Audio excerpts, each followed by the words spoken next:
armée contre armée, cuirassé contre cuirassé, manœuvre contre manœuvre.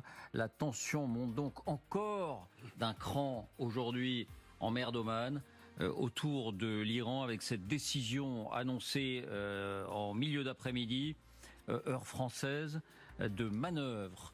L'annonce de manœuvre de l'armée, non pas de l'armée régulière, mais de la marine des Pasdaran, des gardiens de la révolution. Il faut faire la différence. Il y a deux armées parallèles, une armée politique en quelque sorte et une armée régulière en Iran. Là, il s'agit bien de l'armée politique des Pasdaran qui va mener une série de manœuvres. C'est la réponse à la décision américaine de organiser elle-même des manœuvres. Donc c'est une stratégie de la confrontation. Alors on a du mal à se rendre compte de ce que ça peut représenter l'organisation de manœuvres de deux nations, de deux armées concurrentes, adversaires et, disons-le aujourd'hui, clairement ennemies. On a du mal à se représenter ce que ça peut signifier, mais ce qui est clair, c'est qu'il n'y a aucun apaisement ces dernières heures sur le front iranien, bien au contraire. Et à Washington, la presse américaine semble acquise à l'idée qu'il va y avoir une campagne de bombardement. Ça n'est que la presse américaine. Bien sûr, elle s'appuie sur ses sources, mais enfin, c'est l'atmosphère qu'il y a à Washington en ce moment. La question qu'on pose, Donald Trump peut-il reculer? N'a-t-il pas été trop loin dans ses déclarations, dans son dispositif, pour pouvoir repartir sans que rien... D'abord, les derniers événements qui se sont un peu bousculés ces toutes dernières heures. Voici les faits, les indispensables, avec Justine Fraissinet.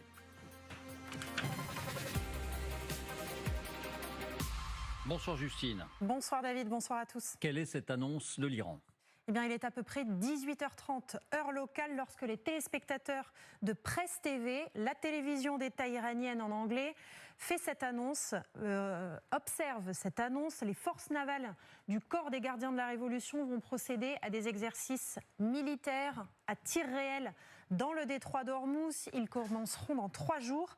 Ils se dérouleront dans un rayon d'environ 5000 nautiques autour du détroit, l'équivalent de 10 km. Durant cette période, l'espace aérien sera restreint. Un peu plus tard, la chaîne arabe Al Jazeera indiquait que les alliés chinois et russes participeraient. Information surprenante que personne n'a confirmée à ce stade. Clairement, cette annonce, c'est la réponse à l'armée américaine qui elle-même indiquait que des manœuvres allaient commencer. Armée contre armée, manœuvre contre manœuvre, c'est un cran de plus dans la tension. En parallèle, l'Iran semble bel et bien s'attendre à une attaque américaine.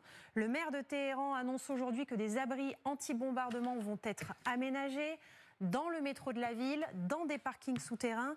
Bref, le régime se prépare à la guerre et ses soutiens rivalisent de vidéos menaçantes sur les réseaux sociaux. Voici les 2 dernières. Le message est des plus simples. L'Iran détruira les forces américaines.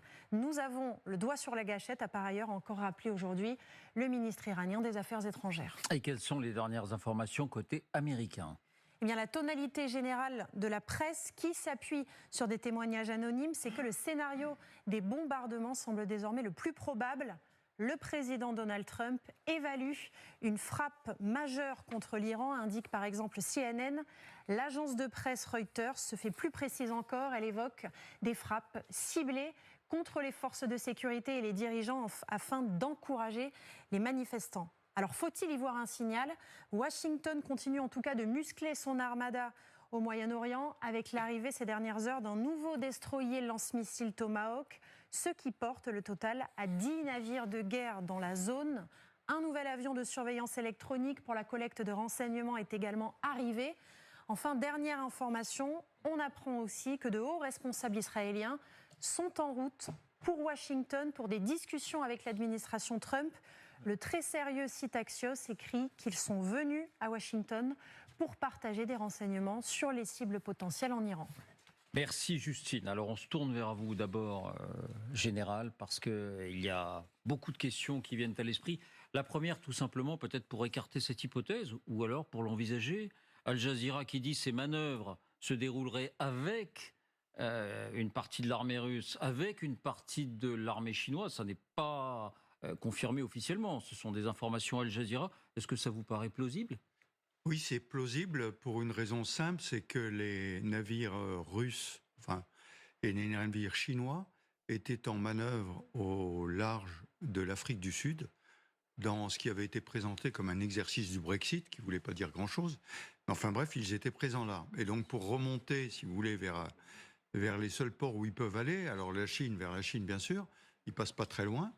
Les Russes, pareil, parce qu'ils sont obligés de faire le cours. Je rappelle qu'ils ne peuvent pas passer par la mer Noire et que sinon c'est Mourmansk.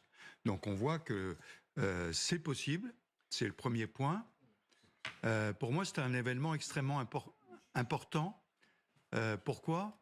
Pour un problème de chronologie. Parce que l'exercice est prévu dimanche et lundi. Ça veut dire que le président Trump, s'il veut agir, doit agir avant dimanche. C'est aussi bête que ça. Ça ne veut pas dire qu'il va agir. Ça veut dire que dans les éléments qui lui sont proposés actuellement, puisqu'on sait qu'il est en réunion, il a l'ensemble des moyens américains. Donc il va dire, est-ce que j'ai les moyens pour faire ce que j'ai l'intention de faire ? Parce qu'en fait, il s'est pris à son propre piège. Souvenez-vous, il y a 15 jours, il disait, l'aide arrive, allez dans la rue manifester. Puis depuis 15 jours, malheureusement, on n'a fait que compter les morts. Rien ne s'est passé. Et là, il a essayé désespérément d'avoir une porte de sortie par la négociation avec l'Iran, qui a rien accepté, qui n'a rien négocié. Et donc, ce qui pouvait apparaître comme un instrument de pression pour la négociation, on voit que ça n'a pas marché et que les Iraniens, au contraire, escaladent dans le domaine militaire avec cette fameuse manœuvre. Et donc, il a sa force. Alors, on parle de tous les bateaux qui ont été très bien présentés tout à l'heure. Les avions qui sont sur d'autres bases. Diego Garcia, je rappelle, ceux qui viennent d'Europe, les ravitailleurs. Donc, il y a une concentration de forces énorme. Donc, la question pour le président Trump, c'est OK, maintenant, si j'interviens, quel effet est-ce que je veux obtenir ? Je veux faire s'écrouler le régime et donc arriver à cibler suffisamment de chefs des passedarans avec l'aide du Mossad. Je rappelle que la manœuvre, depuis le départ, je la présente comme une manœuvre israélienne appuyée par les Américains et non pas l'inverse. Parce que ce sont les Israéliens qui ont le renseignement. Ce sont eux qui, dans le tissu iranien, sont capables de dire voilà les 15 types qu'il faut éliminer. Vert, vert, vert, rouge, celui-là, j'arrive pas à le déterminer, etc. Leur renseignement est meilleur que le renseignement américain sur ce sujet. Mais bien sûr, les Américains, depuis longtemps, ne sont pas là-bas. Je rappelle le mauvais souvenir de la prise d'otage qu'il y avait eu à l'ambassade des États-Unis. Et donc, ils ont laissé la main au Mossad, qui a été capable de cibler le chef du Hamas dans Téhéran, qui est capable aussi de retourner. Le chef du renseignement des passedarans, arrêté au mois de juillet, était un agent du Mossad. Donc tous ces éléments sont là. Donc là, il y a la prise de décision. J'y vais, je frappe les passedarans, le nucléaire, etc. Et mon chronomètre, c'est important. J'ai les moyens aujourd'hui. À partir de dimanche, je vais avoir un problème si les